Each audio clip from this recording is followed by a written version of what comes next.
الرجيم بسم الله الرحمن الرحيم قال رجلان من الذين يخافون أنعم الله عليهم ادخلوا عليهم الباب فإذا دخلتموه فإنكم غالبون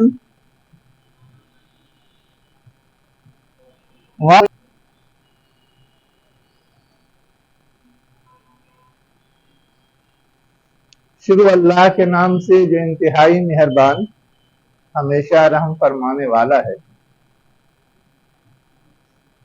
کہا دو لوگوں نے، دو آدمیوں نے، من الذین یخافون، ان لوگوں میں سے جو اللہ کا ڈر رکھتے تھے، انعم اللہ علیہما، اللہ نے ان پر انعام فرمایا تھا۔ کیا بات کہی انہوں نے؟ یہاں ہے وہ بات، ادخلوا علیہم الباب، تم داخل ہو جاؤ ان پر دروازے سے۔ پس جب تم داخل ہوگے دروازے میں تو تم غالب رہو گے، اور اللہ ہی پر بھروسہ کرو اگر تم مومن ہو۔ یہاں پر اصلاً پیچھے سے ایک واقعہ بیان ہو رہا ہے، اور اسی کا کچھ حصہ ہے جو یہاں ابھی ہمارے سامنے ہے۔ واقعہ یہ ہے کہ بنی اسرائیل جب فرعون اور اس کی قوم سے نجات پا کر کے میدانی علاقے میں پہنچ گئے تو ان کی کچھ ضرورتیں تھیں ایمرجنسی، جن کو اللہ نے پورا کیا، لیکن ظاہر ہے کہ وہ فطری صورتحال نہیں تھی کہ من و سلوا پہ جی رہے ہیں، بادل کے سائے میں جی رہے ہیں، اور دوسری بہت ساری چیزیں جو انسان فطری طور پہ چاہتا ہے اس سے محروم ہے۔ خاص طور سے کیا چاہتا ہے؟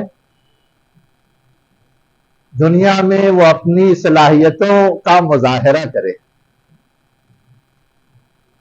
اب سب لوگ نکل کے آئے ایک مخصوص جگہ میں، جیل کی طرح ہیں، تو اس میں ان کی صلاحیتوں کا بہت زیادہ مظاہرہ تو ہوگا نہیں۔ وہاں تو لگا بدھا انداز ہوتا ہے، اصول ہوتا ہے۔ اس لیے صحیح بات یہ تھی کہ ان کو کوئی ایسی جگہ چاہیے تھی جو جگہ کی ان کی فطرت کے مطابق ہو، ان کی ضرورت کے مطابق ہو، اور جہاں ان کے جوہر نکھر بھی سکے۔ لیکن ایک اور خاص بات تھی کہ جس جگہ ان کو کہا گیا تھا کہ داخل ہو جاؤ، وہ جگہ ان کی آبائی جگہ تھی۔ کسی زمانے میں ابراہیم علیہ السلام، یعقوب علیہ السلام وہیں رہے،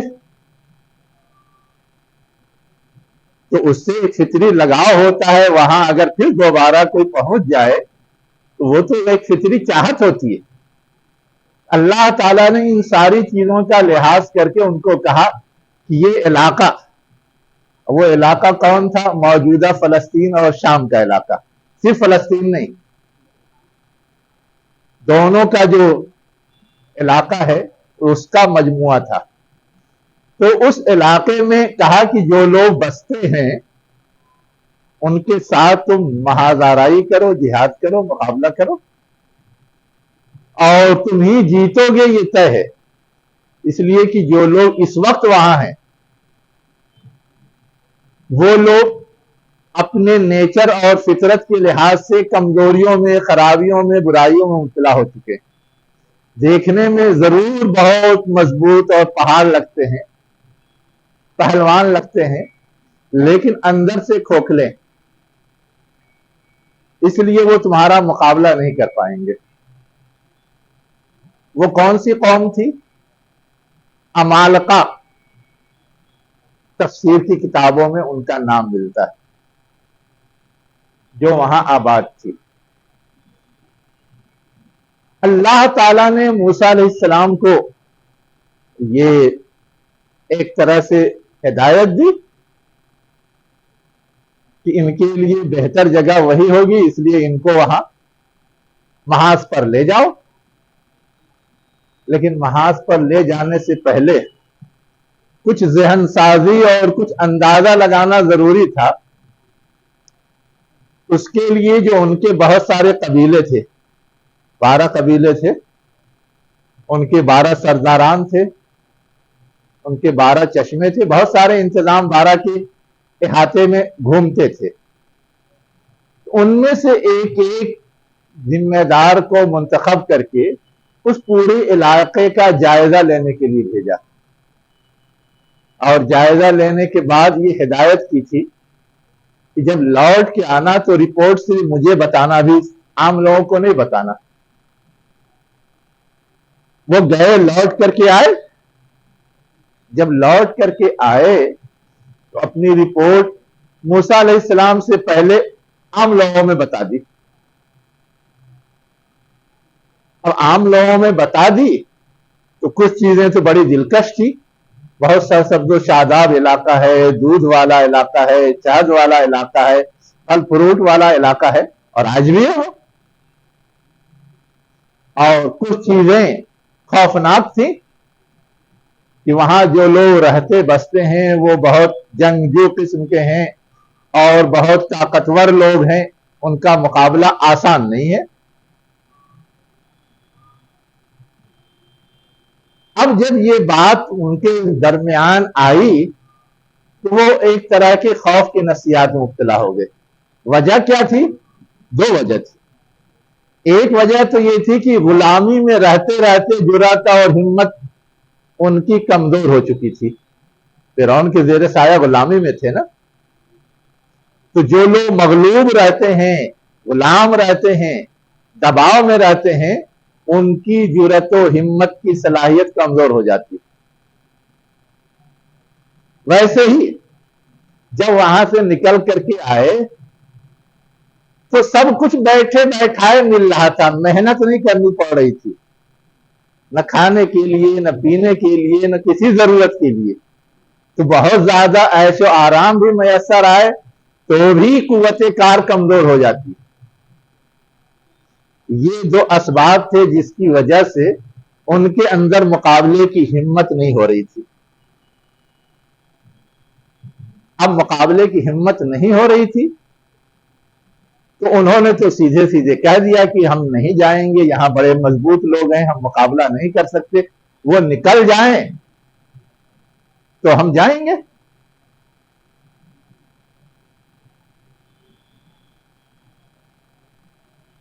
مزید اور کیا کہا کہ جاؤ تم اور تمہارا خدا لڑے، ہمارے بس کا نہیں ہے۔ اس قدر بزدلی کا مظاہرہ کیا۔ اس وقت ان 12 میں سے 2 لوگ جو اللہ سے خوف کھانے والوں میں تھے، ان کو یہ اندیشہ ہوا کہ اس بزدلی اور اس کمزور ایمان کا مظاہرہ تو اللہ کے عذاب کو دعوت دینے کے مترادف ہے، اس لیے انہوں نے سمجھانے کی کوشش کی۔ انہیں بہرحال اللہ تعالیٰ نے یہ شعور، یہ احساس دیا تھا۔ وہ 2 لوگ کون تھے؟ تاریخ کی کتاب یہ بتاتی ہے اور ان کی توریت بھی یہ بتاتی ہے کہ وہ 2 لوگ یوشع بن نون، جو موسیٰ علیہ السلام کے بعد ان کے جانشین بنے، اور کالب، یہ 2 لوگ تھے۔ وہ اس گروپ میں شامل تھے جو لوگ گئے تھے۔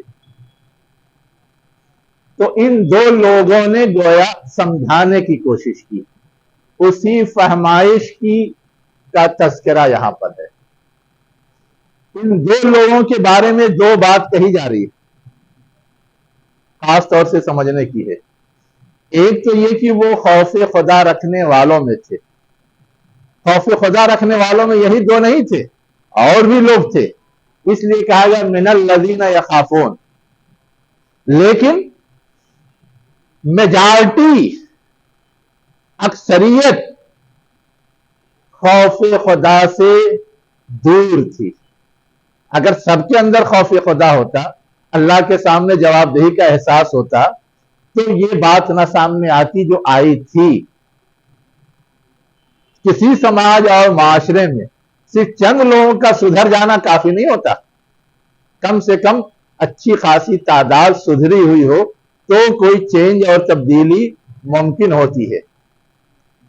دوسری چیز جو کہہ رہا ہے اللہ تعالیٰ، انعم اللہ علیہما، کہ اللہ نے ان کے اوپر انعام کیا. کیا انعام کیا؟ لڈو پیڑا دیا تھا، من و سلوا تو سب کے لیے تھا، ہے نا. ان کو اللہ تعالیٰ نے یہ شعور بخشا کہ وہ صحیح غلط کی تمیز کر سکے. قوم اس موقع پر ایک غلط رویہ اختیار کر رہی تھی، اور اللہ تعالیٰ نے ان کو یہ فہم دیا کہ نہیں، وہ رویہ غلط ہے، صحیح رویہ یہ ہے کہ وہ اقدام کیا جائے جو کرنا چاہیے، ورنہ اللہ کی پکڑ میں آ جائیں گے، اللہ کی گرفت میں آ جائیں گے. یہ ہے اصل چیز جو یہاں نعمت اور انعام سے تعبیر کی گئی. ہم لوگ تو صرف کھانے پینے کی چیز کو اللہ کی نعمت سمجھتے ہیں. اس طرح کی صلاحیت، اس طرح کی بصیرت، اس طرح کی سوچ اگر کسی کو ملتی ہے تو اسے ہم لوگ نعمت نہیں سمجھتے، زیادہ سے زیادہ سمجھتے ہیں کہ خاص ذہانت اللہ تعالیٰ نے دی. حالانکہ ہر ذہین ایسا نہیں ہوتا. دنیا میں کتنے نئے نئے نظریات اور کتنے لوگوں نے پیدا کیے، وہ لوگ ذہین تھے، لیکن ان کو یہ شعور کہ وہ صحیح غلط کی تمیز کے ساتھ کوئی چیز اپنائیں اور دنیا کے سامنے پیش کریں، یہ نہیں بخشا گیا تھا. یہ بخشا گیا تھا اس طرح کے لوگوں کو، یہ بخشا جاتا ہے. اس خوبی کو کہا یہ انعم اللہ علیہما. تو ہمیں یہ سمجھنا چاہیے کہ اللہ نے اگر کسی کو کوئی بھلائی کی صلاحیت عطا کی ہے، نیک راہ کو اپنانے اور اس کی رہنمائی کرنے کی صلاحیت عطا کی ہے، یہ بھی اللہ کا خصوصی انعام. یہ بھی کیا ہے؟ اللہ کا خصوصی انعام ہے. آگے کیا کہا ان لوگوں نے کہ یہ جو علاقہ ہے اس کے دروازے میں داخل ہو جاؤ. کوئی گھر نہیں تھا، پوری آبادی تھی. لیکن پرانے زمانے میں آبادیاں آج کی طرح آبادیوں کی طرح نہیں ہوتی تھی کہ کوئی بھی گاؤں ہو، کوئی بھی شہر ہو، بالکل اوپن ہے. حفاظت کے نقطہ نظر سے شہر کی باؤنڈری بنتی تھی، اور خاص طور سے وہ علاقے جو مرکزی ہوتے تھے، جو سینٹر پلیس ہوتے تھے، جو شہر ہوتے تھے، وہ تو اور زیادہ حفاظت کے متقاضی ہوتے تھے، اس لیے ان کو اور زیادہ گھیرا جاتا تھا. ہمارے ملک میں جائیے، اورنگ آباد میں چاروں طرف گیٹ ملیں گے. دیواریں تو بہت ساری گر چکی ہیں، لیکن آج بھی گیٹ ہے. کٹ کٹ گیٹ، کون گیٹ کون گیٹ کون گیٹ. وہ سارے گیٹ اصل میں شہر میں داخل ہونے کے دروازے تھے، اور ایک گیٹ سے دوسرے گیٹ کے درمیان دیواریں اونچی اونچی ہوا کرتی تھی. ویسے ہی دلی میں جائیے، وہاں بھی آپ کو دنیا بھر کے گیٹ ملیں گے، لیکن دیواریں سب ختم ہو چکی. آگرہ میں جائیے، ویسے ہی دنیا بھر کے گیٹ ملیں گے.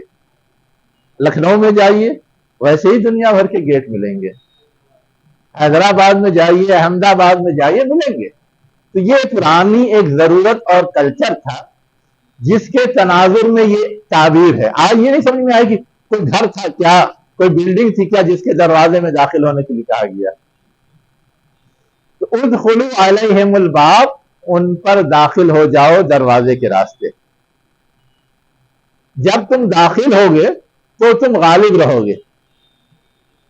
داخل ہونے کا مطلب کیا تھا کہ داخل ہوگے اور لوگ خالی کر کے چلے جائیں گے، ایسا نہیں. کچھ نہ کچھ مقابلہ آرائی ہوگی، کچھ نہ کچھ محاذ آرائی ہوگی، کچھ نہ کچھ کیا کہتے ہیں لڑائی جھگڑا ہوگا، لیکن فائنل نتیجہ تمہارے ہی حق میں نکلنے والا ہے کہ تم غالب ہوگے، وہ مغلوب ہوں گے، اور تم غالب ہوگے تو جو غالب ہوتا ہے اس کا سب ہو جاتا ہے، تم غالب ہوگے تمہارا سب ہو جائے گا، جو مغلوب ہوں گے انہیں وہ جگہ چھوڑنی پڑے گی۔ اب وہ خوف کی جو نفسیات میں تھے اس سے بچانے کے لیے کہا گیا کہ ان خوف کی نفسیات کے مقابلے میں اللہ کی سے تعلق اور اللہ پہ بھروسہ کرو، صرف ان کو نہ دیکھو، ان سے بڑی طاقت اللہ کی ہے، اس کو دیکھو اور اس کا حکم ہے، اس کا سپورٹ تمہیں حاصل ہے، تو تمہیں بہت زیادہ پریشان ہونے کی ضرورت نہیں ہے۔ رہی بات اس کی کہ یہ لوگ کم تعداد میں تھے، وہ لوگ زیادہ تعداد میں تھے، اس کی صراحت نہیں ہے، لوگ کہتے ہیں کہ اس کی وجہ سے خوف میں مبتلا تھے، لیکن تاریخ یہ بتاتی ہے کہ یہ لوگ جو مصر سے نکلے تھے ان کی تعداد 6 لاکھ تھی۔ کتنی تھی؟ 6 لاکھ۔ ان 6 لاکھ میں سے بچوں کو نکال دیجئے، عورتوں کو نکال دیجئے، تو بھی 1 لاکھ سے 2 لاکھ تو مرد تھے جو جنگ کے لائق رہے ہوں، جو جنگ کر سکتے ہوں، جو محاذ سنبھال سکتے ہوں۔ 1 لاکھ سے 2 لاکھ کی تعداد کم نہیں تھی کسی ایک شہر پہ حملہ کر کے قبضہ کرنے کے لیے، اور وہ بھی وہ جو ایمان والی ہو۔ ہماری تاریخ جو حضور اور صحابہ کی ہے، کتنے سے ٹکرائے، کتنی تعداد میں ہوتے ہوئے، ہم اور آپ جانتے ہیں۔ تو یہ بات بھی بہت زیادہ سمجھ میں نہیں آتی کہ وہ اپنی کم تعداد کی وجہ سے خوف میں مبتلا ہوئے تھے۔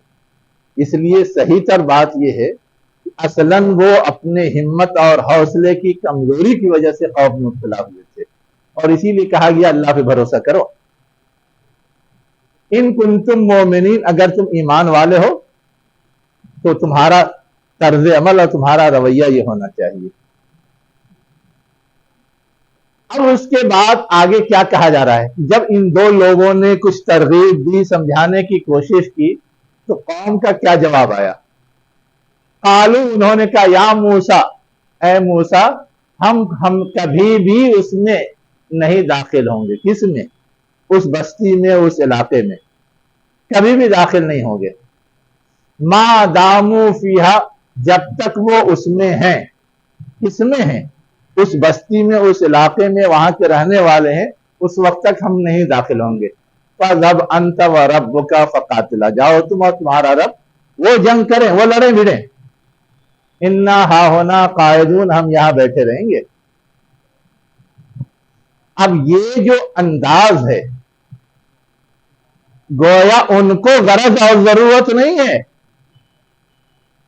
حالانکہ ضرورت ان کو تھی، غرض ان کی تھی، اس کے لیے کچھ بھی کوشش، محنت، جدوجہد ان پر لازم تھی، لیکن اتنے لاخیرے کہ کہہ رہے ہیں کہ ہم تو یہیں بیٹھے رہیں گے، جاؤ تم اور تمہارا خدا لڑے۔ گویا ان کی ضرورت ہے، خدا کی ضرورت تھی، موسیٰ علیہ السلام کی ضرورت تھی؟ ہرگز نہیں۔ وہ بھی انہی کے لیے مر رہے تھے، اللہ نے بھی انہی پہ رحم کھا کر کے یہ رات سجھائی تھی، لیکن اس کے باوجود جب یہ چیز سامنے آئی تو موسیٰ علیہ السلام پریشان ہو گئے، جن کے لیے میں اتنا کر رہا ہوں ان کا یہ حال ہے، تب ان کے لیے کوئی چیز کرنا بھی چاہیے کہ نہیں؟ جیسے ہم لوگوں کو خیال آتا ہے کوئی ملی سماجی کام کرتے ہیں اور سب لوگ مخالفت کرتے ہیں، ساتھ دینے والا کوئی سامنے نہیں آتا، تو ہم لوگ بھی سوچتے ہیں کہ میں اپنے لیے کر رہا تھا، کیا ان کے لیے کر رہا تھا، ان کو نہیں غرض ہے، جان چھیلے باہر میں۔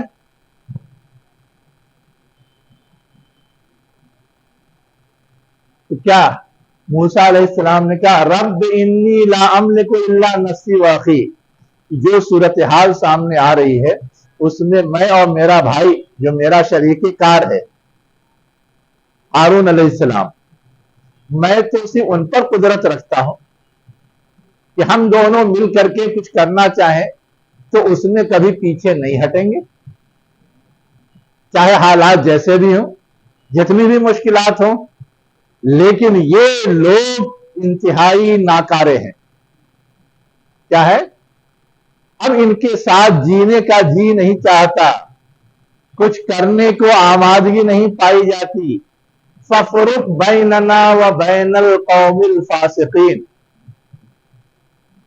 بس جدائی کر دے، علیحدگی کر دے، الگ کر دے ہمارے اور ان کے درمیان۔ ان کے درمیان یہ قوم جو بدعمل ہے، ان کے درمیان فرق کرنے کا مطلب کیا ہے؟ اب ان کی ذمہ داری سے ہم کو الگ کر دے، اب میں نہیں کروں گا۔ جیسے ہم استعفیٰ دے کے بھاگتے ہیں، ریزائن کر کے بھاگتے ہیں۔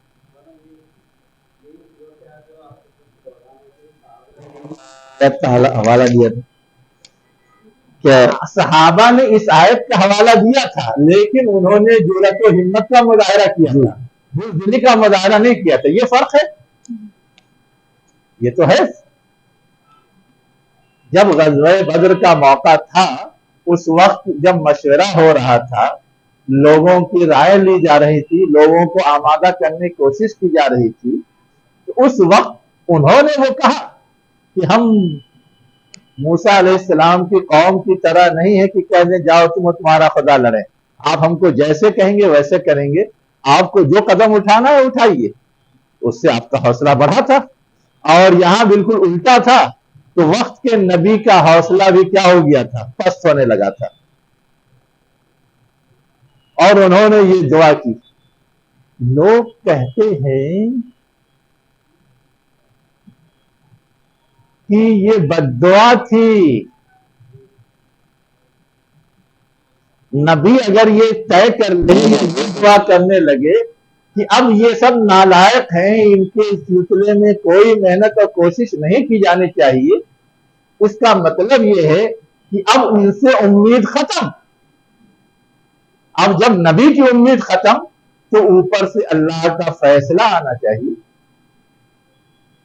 جیسے نوح علیہ السلام نے کیا۔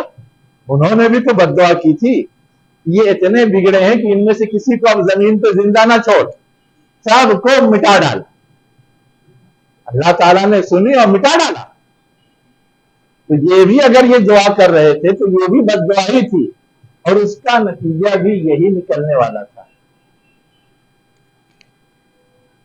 لیکن اللہ نے کیا کیا؟ تھوڑا کرم کیا، اس طرح سے وجود نہیں مٹایا جس طرح سے نوح علیہ السلام کی قوم کا وجود مٹایا تھا۔ کیا کیا اللہ تعالیٰ نے؟ آگے وہ ڈکلیئر کیا جا رہا ہے۔ آگے کیا کیا جا رہا ہے؟ ڈکلیئر کیا جا رہا ہے۔ لیکن موسیٰ علیہ السلام کے اس طرز عمل سے یہ رہنمائی ضرور ملتی ہے کہ اگر بگاڑ کی حد ہو جائے تو اس وقت بددعا کی جا سکتی ہے،